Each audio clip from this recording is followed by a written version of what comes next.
अधिकारों और खनिज असर भूमि पर कर लगाने की राज्यों की शक्ति एमएमडीआर अधिनियम द्वारा सीमित नहीं, रॉयल्टी पर कर नहीं। सुप्रीम कोर्ट की 9 न्यायाधीशों की संविधान पीठ ने आज 8-1 के बहुमत से फैसला सुनाया कि राज्यों के खनिज अधिकारों पर कर लगाने की शक्ति है और केंद्र का कानून खान और खनिज विकास और विनियमन अधिनियम 1957 राज्यों की इस शक्ति को सीमित नहीं करता है। भारत के मुख्य न्यायाधीश डीवाई चंद्रचूड़ ने अपने और 7 सहयोगियों की ओर से यह निर्णय लिखा। न्यायमूर्ति बीवी नागरत्ना ने असहमति में अपना निर्णय सुनाया।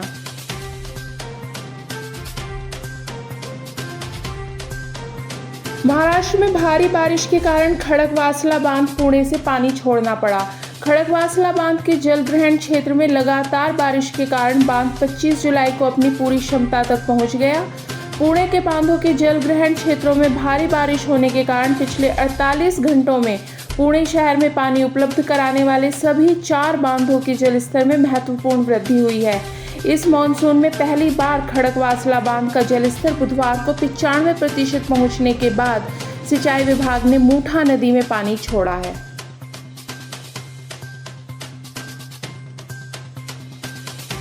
बादल फटने से अचानक आई बाढ़ के बाद हिमाचल के लेह मनाली मार्ग का एक हिस्सा बंद हो गया।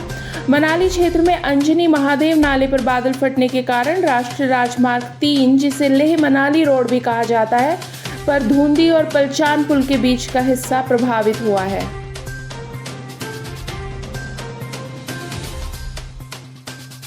राष्ट्रपति भवन के दरबार हॉल अशोक हॉल का नाम बदला। राष्ट्रपति द्रौपदी मुर्मू ने राष्ट्रपति भवन के 2 महत्वपूर्ण हॉलों दरबार हॉल और अशोक हॉल का नाम बदलकर क्रमशः गणतंत्र मंडप और अशोक मंडप कर दिया है। आलीशान इमारत के माहौल को भारतीय सांस्कृतिक मूल्यों और लोकाचार को प्रतिबिंबित करने के लिए यह निर्णय लिया गया है।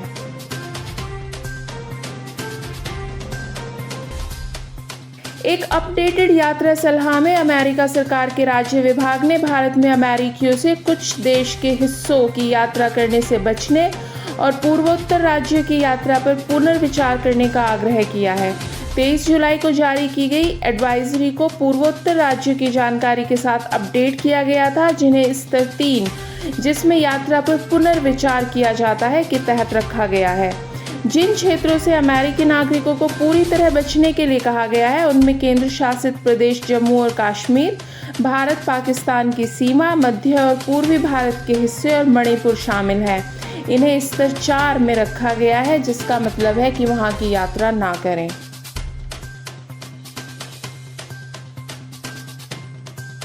पूर्व अमेरिकी राष्ट्रपति और रिपब्लिकन राष्ट्रपति पद के उम्मीदवार डोनाल्ड ट्रंप ने उपराष्ट्रपति कमला हैरिस पर तीखा हमला किया, उन्हें शासन करने के लिए अयोग्य करार दिया और उन्हें कट्टरपंथी वामपंथी पागल कहा है। 78 वर्षीय ट्रंप ने हैरिस को संभावित डेमोक्रेटिक उम्मीदवार नामित किए जाने के बाद अपनी पहली चुनावी रैली के दौरान ये टिप्पणी की। सप्ताहांत में 81 वर्षीय राष्ट्रपति जो बाइडेन ने घोषणा की थी कि वह दौड़ से हट रहे हैं और अपने उत्तराधिकारी के रूप में उन्होंने हैरिस का समर्थन किया।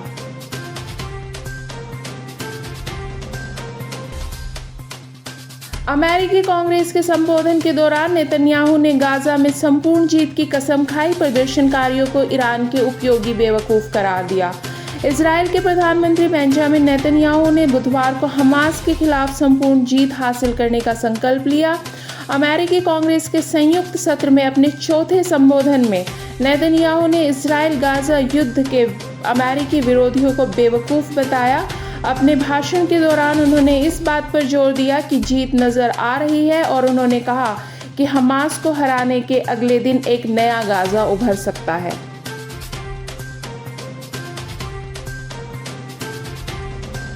ताइवान में टाइफून गैमी के द्वीप पर पहुंचने के बाद निचले इलाकों में बाढ़ आ गई है, साथ ही भूस्खलन से घर और दुकानों को नुकसान पहुंचा है।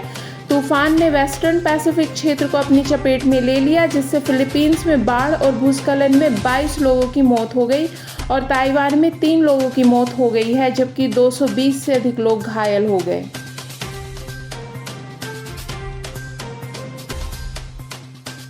भारतीय तीरंदाजों ने 1983 अंकों के साथ क्वार्टर फाइनल में जगह पक्की की। अंकिता ने 8वां स्थान हासिल किया।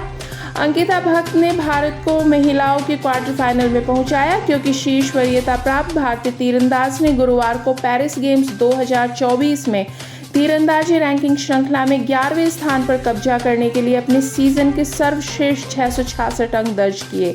अंकिता की टीम साथी भजन कौर और दीपिका कुमारी 22वें और 23वें स्थान पर रही, जबकि कोरिया की सियोम लिम ने 694 के स्कोर के साथ विश्व रिकॉर्ड तोड़ा।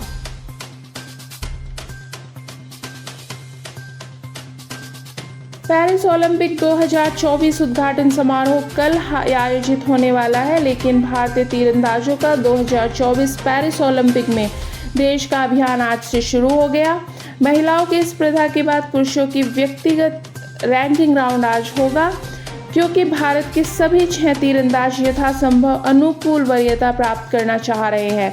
लंदन 2012 के बाद यह पहली बार है कि भारतीय तीरंदाज सभी 6 उपलब्ध कोटा स्थानों पर दावा करने में सक्षम हुए हैं और उनका लक्ष्य तीरंदाजी में ओलंपिक पदों की भारत की निराशाजनक स्थिति को समाप्त करना है।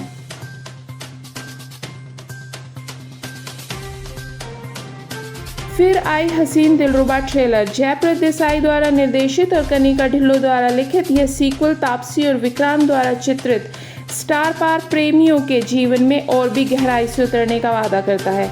गुरुवार को निर्माताओं ने सीक्वल का ट्रेलर जारी किया। हाल ही में जारी किए गए ट्रेलर में रानी और ऋषु के अपने परेशान अतीत से आगे बढ़ने की कोशिश की झलक मिलती है, लेकिन वे खुद को चुनौतियों के नए जाल में उलझा हुआ पाते हैं।